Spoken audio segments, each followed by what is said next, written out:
Welcome to Maestro Conference. Please enter the. This call may be recorded. Thank you. You will now be connected.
get started in 2 minutes. Reporters on the line, if you have a question, please press 1 to be added to the queue.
Good afternoon. I'm Mandy Cohen. I'm the Secretary of the Department of Health and Human Services for North Carolina. And with me today is Director Mike Sprayberry. Valerie McMillan and Brian Tipton are our American Sign Language interpreters. And working behind the scenes are our Spanish translators, Jackie and Jasmine Matevier. I'll start with a rundown of the numbers. As of this morning, there are 13,397 laboratory-confirmed cases in 99 counties in North Carolina. 525 people are currently hospitalized, and sadly, we now have over 500 deaths at 507 as of this morning. Yesterday, North Carolina Food and Nutrition Services participants received some good news. They can now purchase groceries online using their electronic benefit transfer card, or their EBT card. This will allow some families to order groceries at home and lower their risk of getting sick. But that's not all. Many people across the state live in communities with limited access to affordable, nutritious food. The ability to purchase food online provides options for people living in food deserts, and that's a good thing. I encourage EBT realtors to pursue approval from the USDA to become an authorized online realtor. So good news moving forward there. It's also National Nurses Week, and I want to give a huge shout out to all the nurses who've been working so hard to help protect our state and our country from COVID-19. Your hard work every day is so important on the front lines. My mom is a nurse practitioner, and I know the dedication and the sacrifice it takes to care for members of your community day in and day out, and I've learned so much from her. I know it's a tough job on the best of days, and now, in the face of COVID-19, with the risk that it poses to you and your family, you persevere. Thank you, nurses, for every minute of the work you are doing. And I've talked a lot about the importance of continuing to get health care, that we know that people need to be managing their diabetes or their high blood pressure. And we want to be sure everyone is in the best health possible, so if they do contract COVID-19, they'll still be in the best position possible to fight it off. In addition to taking care of chronic diseases, it's important to stay up to date on immunizations, particularly for our kids. I know parents may be wondering and trying to figure out how best to keep their children and families safe during all of this. Many pediatric practices and family medicine practices have made adjustments to minimize risk, like asking people to call and wait in their cars so that they can go straight to an exam room when it's ready and to avoid the waiting room entirely. Vaccine-preventable diseases, such as measles and mumps, are still a threat to our kids and can cause serious illnesses and hospitalizations in children. I encourage you to call your doctor, clinician, or call your local health department to talk about how to safely stay on schedule for all of those important vaccines. And finally, if you do leave home, remember your 3 W's. Wear, wait, wash. Wear a cloth face covering if you're going to be with other people. Wait 6 feet apart. Avoid close contact. And third, wash your hands often with soap and water for at least 20 seconds or use hand sanitizer. We need everyone to know those 3 W's. So go visit our website, ncdhhs.gov/COVID-19, to download and share social media posts and flyers about those 3 W's. You can make a difference to protect your family and your neighbors. Let's keep looking out for one another and staying home to save lives. Thanks so much. And with that, I'm going to turn it over to my colleague, Director Mike Sprayberry. Thank you, Madam Secretary. Today is day 59 of the State Emergency Operations Center's COVID-19 response. As we continue to obtain personal protective equipment, we've delivered to 36 counties and 1 regional health care coalition yesterday. With masks, face shields, goggles, gloves, thermometers, and hand sanitizers. Gowns remain very difficult to obtain.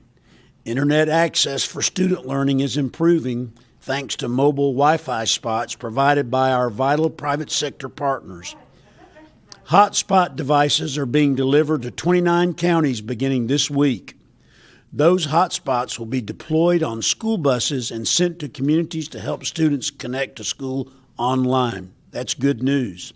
You can visit the website at ncbroadband.gov/COVID-19 to learn where these buses will be and where other available Wi-Fi hotspots are available for student use. NC 211 remains active and ready to take calls related to your COVID-19 needs. 211 call specialists have helped people on more than 38,000 calls since mid-March. They can help with needs like food, rent, and disaster payments.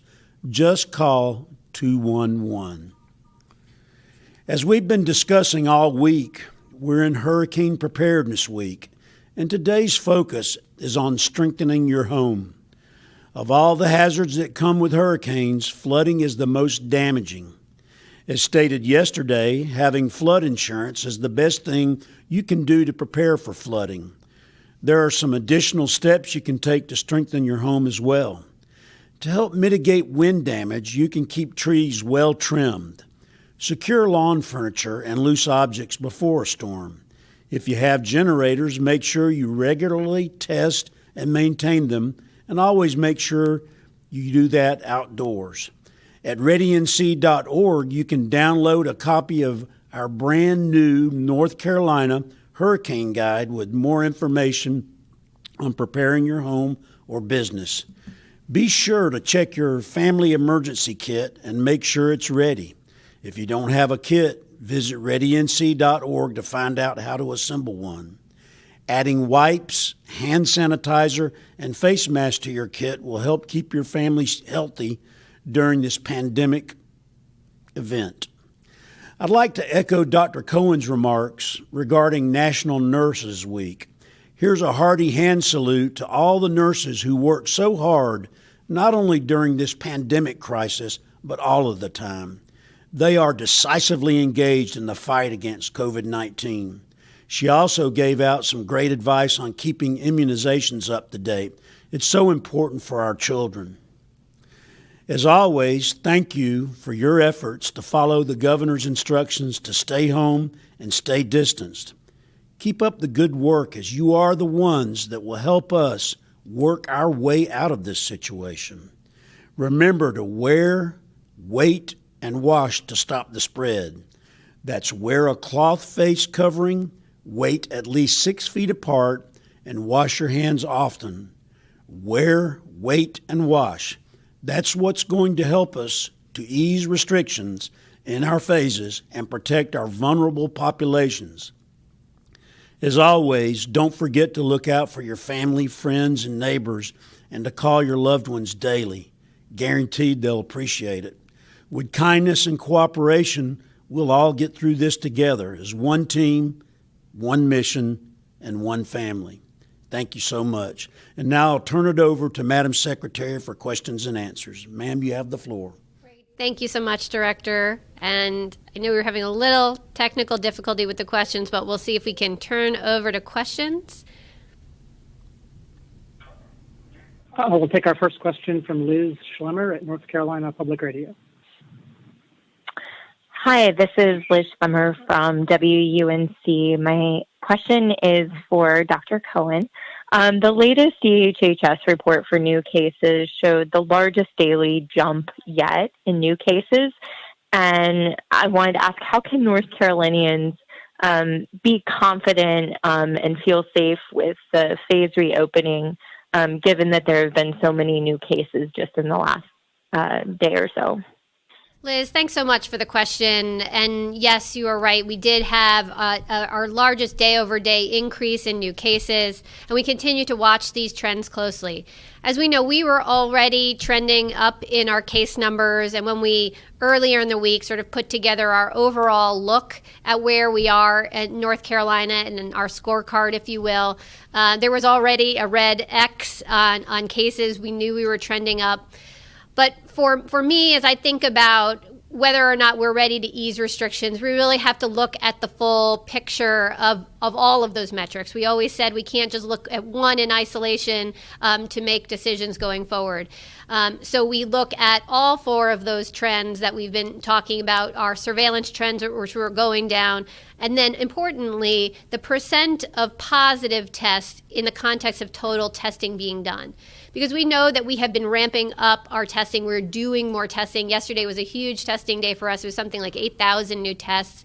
And you saw percent positive of that stay pretty low, 6%, 7% for day over day. And that continues to be a good trend. So we know we're testing more. We know there was more virus out there.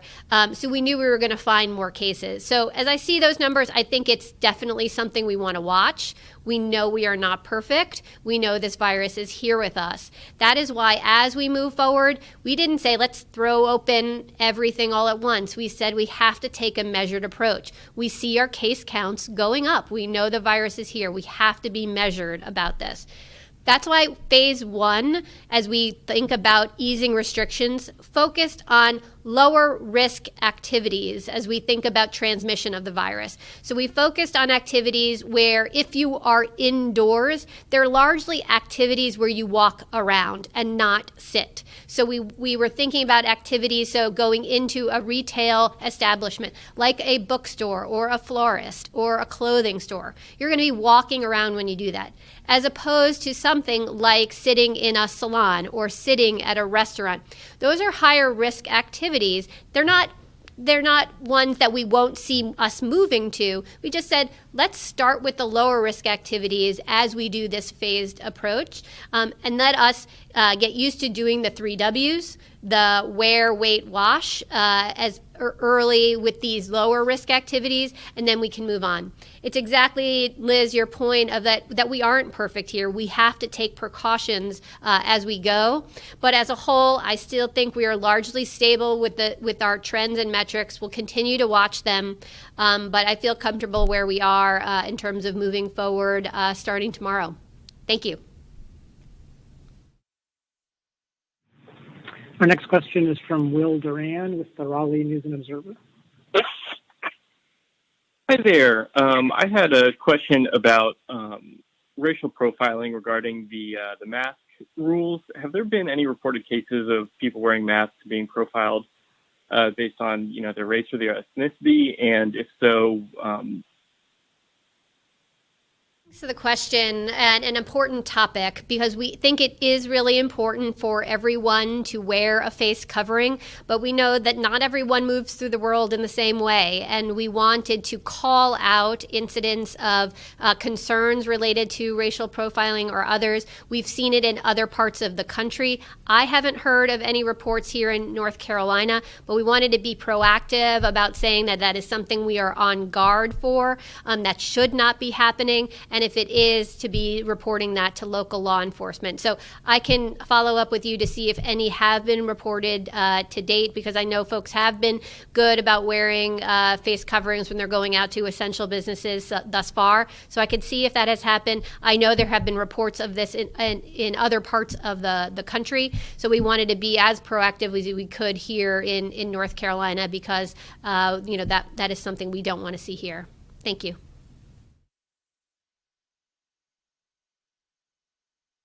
Our next question is from Elizabeth Ann Brown at the Asheville Citizen-Times. Hello. This question is for Dr. Mandy Cohen. I'm Elizabeth Ann Brown with the Asheville Citizen-Times newspaper. My understanding is that many of the state parks and several state and national forests are planning to reopen on May 9th. According to Gorges State Park in particular, they're anticipating all-time record crowds. And, I can't help but wonder about the possibilities for these trailheads becoming flashpoints for virus transmission. Is it worth the risk to reopen these parks? Thanks, Elizabeth Ann, for those questions, and thanks to those who are working to get our parks ready to be reopened.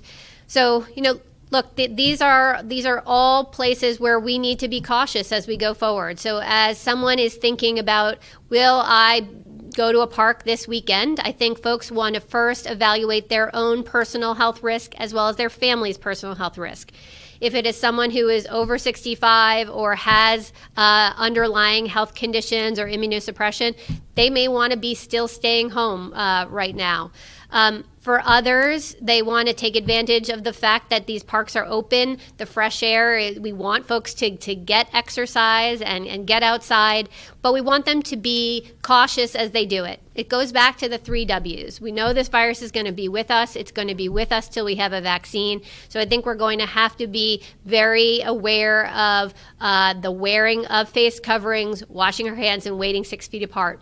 So I would say if you go to a park and you notice it's very crowded and that makes you feel uncomfortable, maybe there's another spot for you to check out to explore. I'd really hope that we can all be good neighbors and citizens to each other. And if we see that there are folks, there's a narrowing in a path, step over to the side and let folks pass and try not to be gathering close together. I've seen that collegiality already here, just as I walk on the Greenway here in Raleigh or down the sidewalk in my neighborhood. So I'd encourage folks to just be good neighbors to each other, to try to wait 6 feet apart, to wear your face coverings, wash your hands, and if you're hiking, bring some hand sanitizer with you. And I think if we do all of those things in combination, then we'll be in good shape.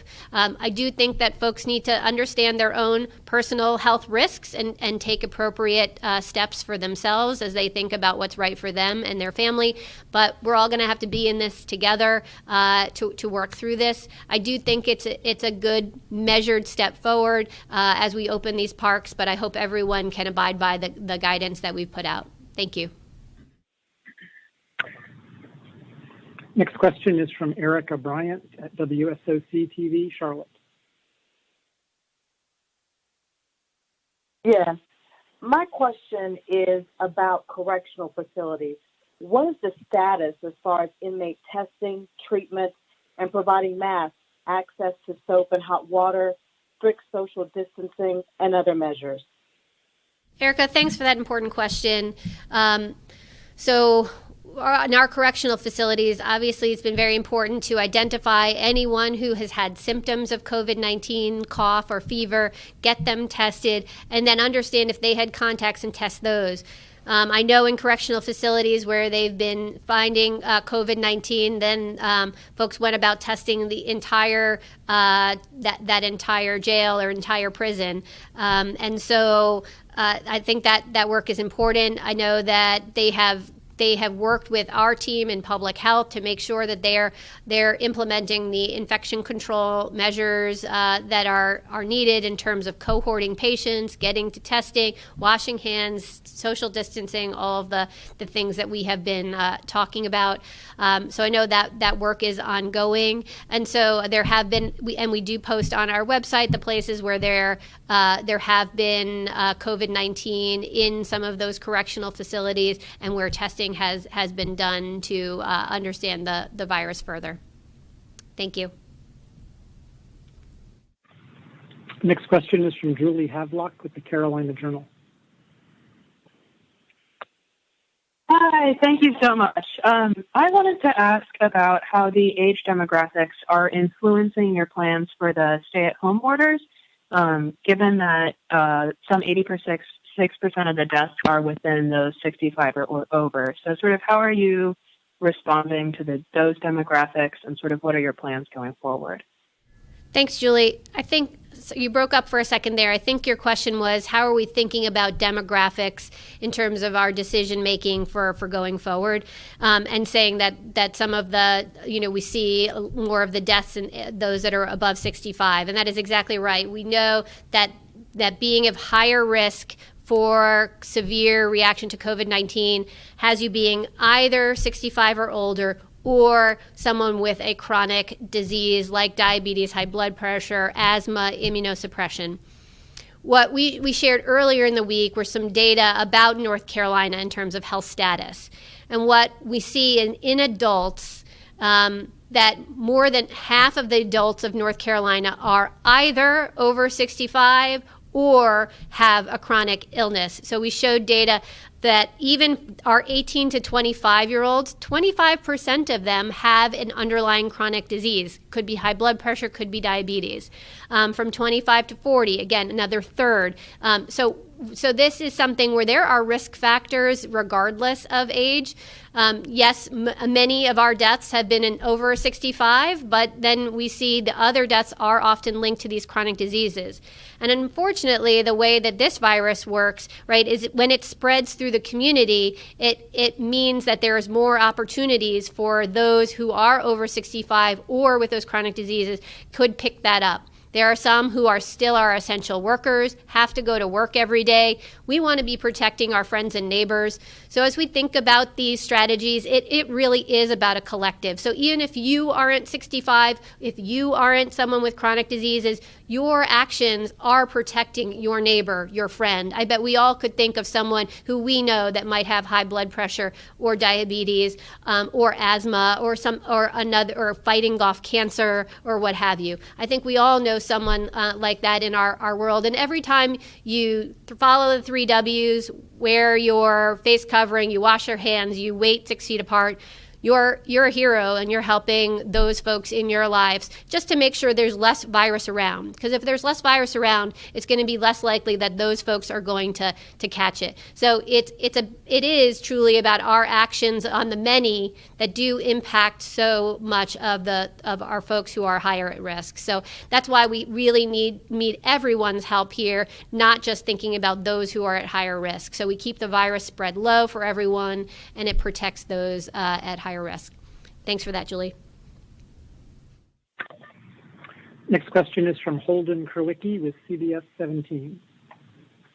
Dr. Cohen, April 27th, you announced that DHHS was partnering with Community Care of North Carolina and the North Carolina Area Health Education Centers to form the Carolina Community Collaborative, and that 250 workers would be hired for contact tracing. Who's responsible for paying those employees, and how are those companies selected? And I may have a follow-up question. So in terms of let me start with who pays that. So that is funding from the Department of Health and Human Services. There was money both from we haven't decided if is that money that is going to be used from CDC or is that the CARES Act money that was just distributed by the General Assembly. But that is how those folks will get paid through a contract with those organizations. The way this organization was selected was through an evaluation committee looked at a submission of their of their proposal of what they would do for the state of North Carolina. I believe we compared at least two different organizations that were able to serve all of North Carolina.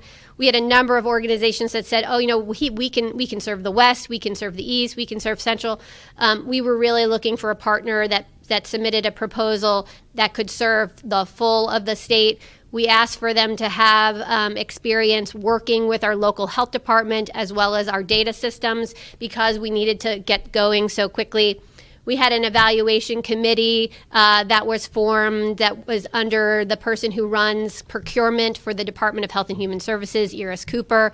That evaluation committee evaluated the candidates on the criteria, selected that, and that's how we came up with the final partner, Community Care of North Carolina. Follow-up. I spoke with a senator today who said he would be calling for an ethics investigation after it was revealed that Community Care of North Carolina is State Health Director Elizabeth Tilson's former employer, and Area Health Education Centers list her husband as their director. Would DHHS support an investigation into how those contracts were awarded? Yes, I welcome the transparency on this effort. Dr. Tilson is obviously an incredibly important member of our team, but she was very aware that she did not want to have any violations of ethics here, so she was definitely not part of the selection committee nor the evaluation process here, so we welcome answering any questions about that going forward. Next question is from Ken Smith with WRAL TV. Dr. Cohen, thanks for taking my call. Ken Smith at WRAL. How important is information from antibody testing, and will the state collect and release that information on positive results from local health departments? Also, why doesn't the state mandate reporting of negative results so we can see a percentage of people who actually show antibodies? Thanks, Ken. I don't know if I caught the second half, but let me start with antibody testing. Do you want to repeat the second half? It was something about negative reporting, but I didn't catch all of that. Yeah, why doesn't state mandate reporting of negative results so we can see a percentage of people who actually show antibodies? So let me start with antibody testing overall, because antibody testing is not as simple as positive or negative. There's a scale of how someone reacts and how much antibody that they have. So again, antibody testing is one that you do. It's a blood test that you go back and look, was someone exposed to COVID-19 in the past? And there are different kinds of antibodies. There's short-term antibodies and long-term antibodies. And so doing the test for antibodies is also a timing issue. You want to make sure you get it right so that you actually can catch the right amount of circulating antibodies in the body.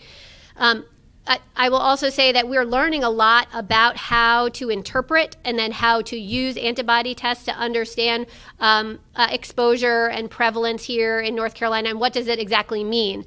I think we also don't know how long do these antibodies last. I think we know it confers immunity for some period of time, but since COVID-19 is so new, we really don't know what does it look like 6 months from now since we just are having our first cases in the last couple months. So there's a lot to learn still about antibodies. So that's why I think we are still evolving our thinking on how are we going to use this, who are we going to recommend it to, and then how do we think about reporting and all of that interpretation. It's not quite as clear as the diagnostic test, which tells you, do I have COVID-19 right now? That's the nasal or nasopharyngeal swab test that we do that tells you, do you have live virus right now in your body of COVID-19? That's a little bit more clear, but even those tests have false negatives. If maybe you don't pick up enough virus on the swab that you're using, you could get a negative result when you're actually positive. Depending, we're trying to make sure that we're getting the highest quality tests we possibly can. So what I would say on antibodies overall is still a lot to learn, clearly going to be important, but I think there's a lot of science to be done. And I think we're doing that science, not just here in North Carolina, but really around the country and around the world to understand what are the best antibody tests, number one, how should they be used, what does that mean in terms of conferring immunity and for how long a period of time. So stay tuned with us as we learn more about antibody testing overall. Thanks. Our final question today will be from Andrea Blanford at ABC 11. Hi, Dr. Cohen. It's Andrea Blanford with ABC 11. Can you clarify what is happening with parks and swimming pools in phase one? For parks, the executive order states that reopening is only encouraged with a ban still on the playground. So we're seeing our state parks beginning to roll out reopening plans for the weekend, but they differ depending on which park you're visiting. Others, like city parks, they have different timelines for when they'll reopen facilities like bathrooms. So there's just like a lack of consistency there. And we've heard you and the governor say that confusion around what's allowable and open and what's not is dangerous right now. So what should all of our parks be doing in phase one? And then for pools, are they opening in phase one? Is there a difference for neighborhood pools versus public pools on things like capacity limits, social distancing requirements? Thanks, Andrea, for that. Let me start with parks and then I'll move to pools. So what we are doing is encouraging parks to open starting Friday. They're not required to open. We're encouraging them to open. Again, we're trying to give permission to reopen activities that are lower risk. And we know walking through a park, enjoying the outdoors, getting some exercise, that's a lower risk activity. Now, there are some things within the park that we know continue to be higher risk, like the playgrounds. And so we have talked to a number of folks in the parks space that have talked about we're going to open the parks, but we'll still keep the children's playground closed. So we would like to see that playgrounds remain closed, but the parks themselves generally open. As far as swimming areas and pools, those are to remain closed for phase one, and really that is more to do with what happens sort of around the pool. As we know, when we all go to pools, we often then sit around by the pools, and it's a slightly higher risk activity. That's something we're contemplating for and are planning for phase two. But we were saying to have those pools to stay closed for phase one. So pools can open for phase two, parks open for phase one. And again, when we are saying they can open, that is our recommendation. They are allowed to open. Parks, are going to have to work on bringing their workers back, cleaning their restrooms, getting their facilities ready. So, it doesn't mean they have to open this Saturday. So I would encourage folks to, call or check out websites to see exactly which parks are open. And then I'll leave, because I know this is our last question, just leave with a reminder, is that we all just have to use our good judgment here as we go forward. This is going to be a constant theme as we go forward. It's about using our judgment and protecting ourselves and our community, making sure that you bring a face covering with you, make sure that you're bringing hand sanitizer with you when you go to the parks, just in case a bathroom isn't open and you're not able to wash your hands. And of course, to stay 6 feet apart. So those are the things we're going to continue to want to keep saying over and over. And I really appreciate the press corps and others sharing those important messages to protect all of us as we go through this together. I think it's a good step forward for us to ease these restrictions, go forward with some of these lower risk activities. We need to do it carefully so we protect each other, and hopefully so that we can go forward into phase two. All right. Thank you so much for the time. Great to be with you. Have a good afternoon.